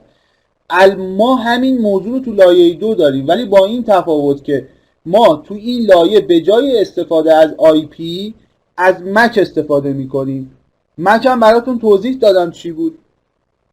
شما میتونید برای دیدن حالا اون مک آدرستون، بچه گفتم به چه صورت مک آدرستون رو میدونید چیه. الان شما آقای فروردین وقتی که آرپ نباشه چطور مک همدیگر رو صدا بکنن؟ آرپ میاد یه اعلام وجود میکنه، مکش رو ارسال میکنه، میره تو داخل اون مک تیبل، تو اون جدول. یک نوع صدا کردنه، بخوایم کاربردی ترش رو بگیم، یک نوع صدا کردنه، یک نوع احضار وجوده و حالا توسط این پروتکل یک تیبلی تبدیل میشه که آدرس های فیزیکی کامپیوترها داخل اون وجود دارن. گفتم بهتون بچه دو تا هاست رو در نظر بگیرید. مثلا یه کامپیوتر، مثلا آقای فروردین قصد برقراری ارتباط با آقای رضالو رو داره. خب اینجا ما دو تا مورد برای برقراری ارتباط آقای فروردین با آقای رضالو رو نیاز داریم. یکی این که آدرس آقای رضالو رو باید داشته باشیم، دوم این که بتونیم مکش رو پیدا بکنیم. اگر ما آی پی آقای رضالو رو بخوایم داشته باشیم، گفتیم تو لایه 2 بر اساس مک کار میکنه، پس اول باید مکش رو پیدا بکنیم. بعد آقای فروردین برای پیدا کردن مک آقای رضالو تو مرحله اول باید بیاد چیکار کنه؟ بیاد همون آرپ کش خودش رو چک بکنه، ببینه آیا آرپ یا همون مک آدرس آقای رضالو رو داره یا نه، که بعد بتونه بستر ارسال بکنه. اما ببینید وقتی آرپ که میگیم یعنی این که بچه‌ها ببینید دقیقاً داره این اتفاق میفته.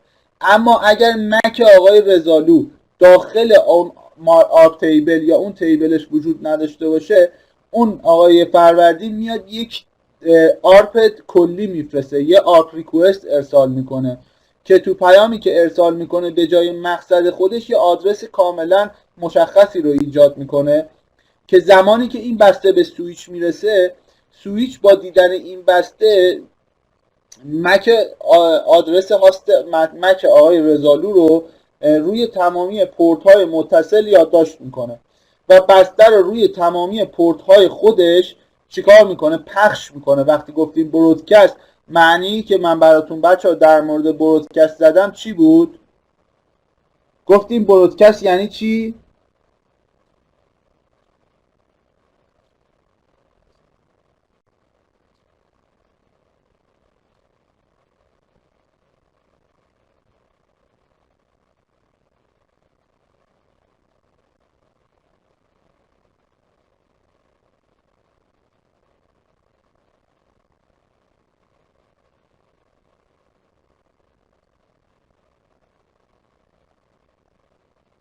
انتشار یک پیغام تو یک ناحیه.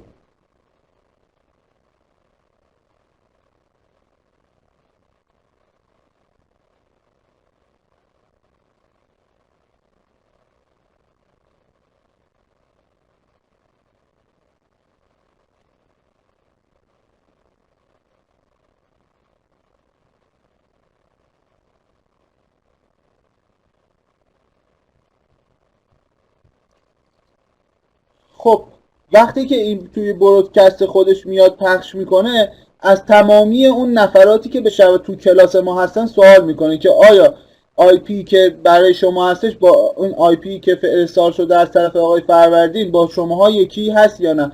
آقای رزالو میاد میگه آره آقا این آی پی که اینجا وجود فرستادی برای منه. بعد میگه خب اگر برای توه پس لطفاً مکت رو برای من بفرست و این اتفاق میفته که این ارتباط بین این دوتا دوست عزیز برقرار میشه. حالا من مثال رو این دفعه با دوتا دانشجو زدم. متوجه شدید آقای فروردین به چه صورت عمل میکنه؟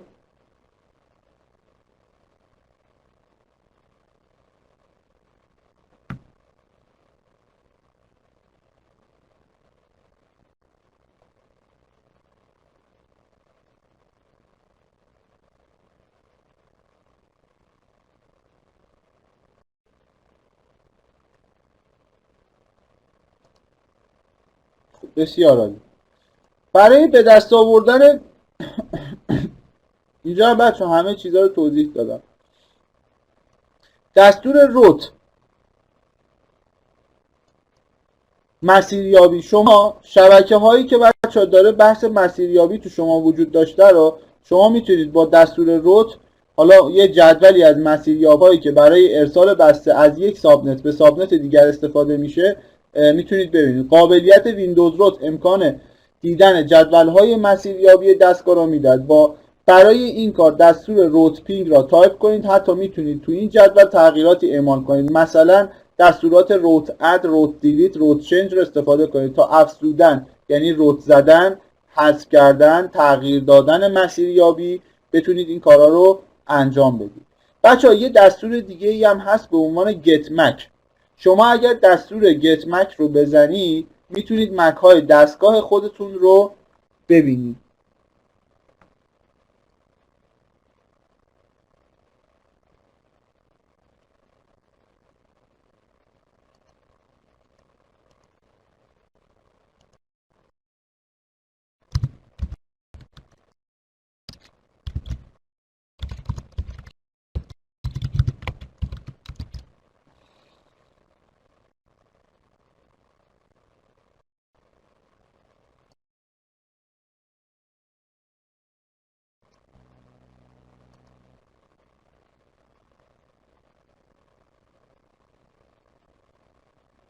ببینید اگر شما دارید اینترفیسی در مورد اینترفیس چی صحبت میکنید آقای یحیی؟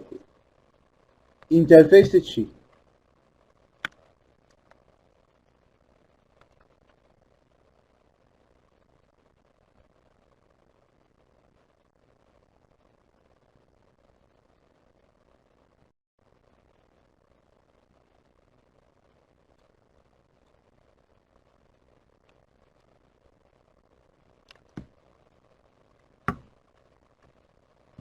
بله دیگه الان بذارید من الان یه مثالی بزنم براتون. داخل شبکتون خب یه دستور داخل کامند پرامپت یه دستور گت مک بزنید ببینید چه اطلاعاتی بهتون میده. من متاسفانه ببینید حالا اون آدرس رو دقیقا در اختیار شما میذاره، آدرس مکتون رو من نمیتونم شیر بکنم.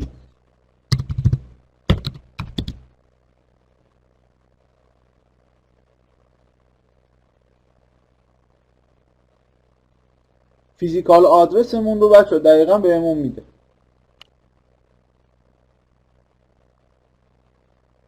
برای اینکه مثلا برای نمایش مک آدرس به همراه نام کارت شبکه‌مون هم بچه‌ها میتونیم از /v استفاده بکنیم که دستور get mac میشه که میشه get mac /v که میزنیم کارت شبکه‌مون رو هم حتی اسمش رو به ما نشون میده. میخواید بزنید /v رو.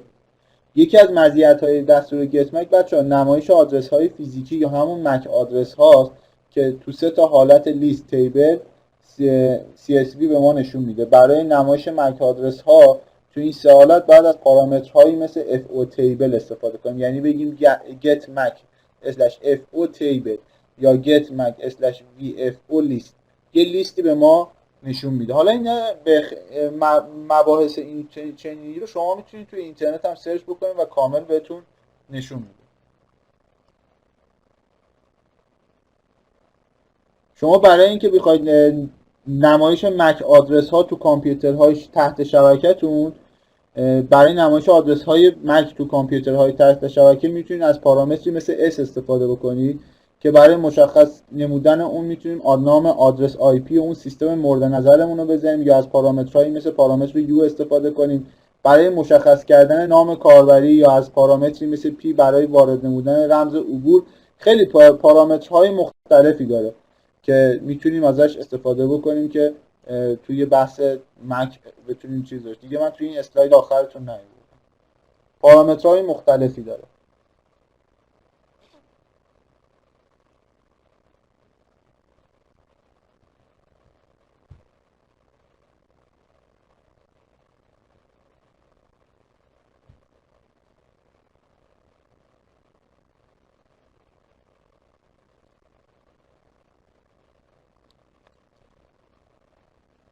خب دوستان، من یک کلاس دیگه ای هم دارم. اون کلاس هم باید به صورت فشرده انجامش بدم. اگر سوالی ندارید بچه تا آنچه که تا الان در موردش صحبت کردیم امتحان شما میاد. حالا من نمیدونم، بعد ببینم که این امتحانی که برای شما در نظر گرفته شده تاریخش کی هست، چون من هنوز دقیقا اطلاعی ندارم در این مورد. اطلاعاتش رو بیشتر به دست میارم و به کوردینیتور کلاستون اعلام میکنم. تقریبا ما تمام سرفصل‌هایی که مربوط به درس بود رو با هم دیگه دوره کردیم. حتی حالا بحث ورک گروپ رو براتون گفتیم، بحث حالا فرامینی که امروز خدمتتون گفتیم، حالا آرک آی پی کانفیگ، گت مک، دی اچ سی پی، بحث نت رو توضیح دادیم و بحث اینترویلن و سویچ هایی مثل روتر هایی مثل میکروتیکس، سیسکو، اینها رو بحث استاتیک رود، دیفالت رود توی سناریوهای عملی پیاده سازی اینترویلن رو با استفاده از روترها براتون انجام دادیم. بحث شما بچه‌ها، درس شما تو 2 تا مبحث هست، به صورت عملی و به صورت تئوری، که حالا نمره نهایی تئوری شما رو بهتون اعلام میکنم که چی هست. یک سری پروژه هایی داده بودیم انجام بدیم که اون پروژه ها رو حالا آقای رضالو زحمت میکشن ارسال میکنن برای ما. قبلا هم یه تعدادی رو ارسال کردن، یه لیست دقیقی رو به ما میدن که چه کسانی انجام دادن، چک میکنیم چون تمامی پروژه هاتون کسایی که دادن رو ما داریم. یه نمره‌ای بابت پروژه برای شما در نظر گرفته میشه. من گذاشتم، نمیدونم چرا نمیاد، حالا دوباره سعی میکنم بذارم. اسلاید هم براتون میذارم توی گروه یا برای آقای رضاپور ارسال میکنم نهایتا تا امروز یا فردا. و حالا انشالله که اگر کلاسی نباشه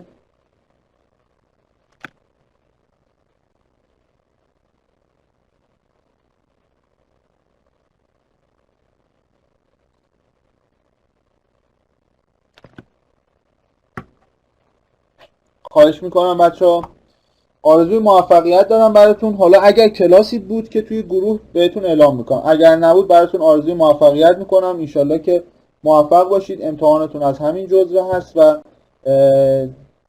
تمام مطالبی که سر کلاس گفتیم همونا هستش و چیز بیشتری نخواهد بود. تمام سرفصل‌هایی که مربوط به درستون بوده بر اساس منابع درسیتون در آورده شده بود همونا هستش. خواهش میکنم بچه‌ها، آرزوی موفقیت دارم برای تک تکتون. خدا نگهدار، روز خوش.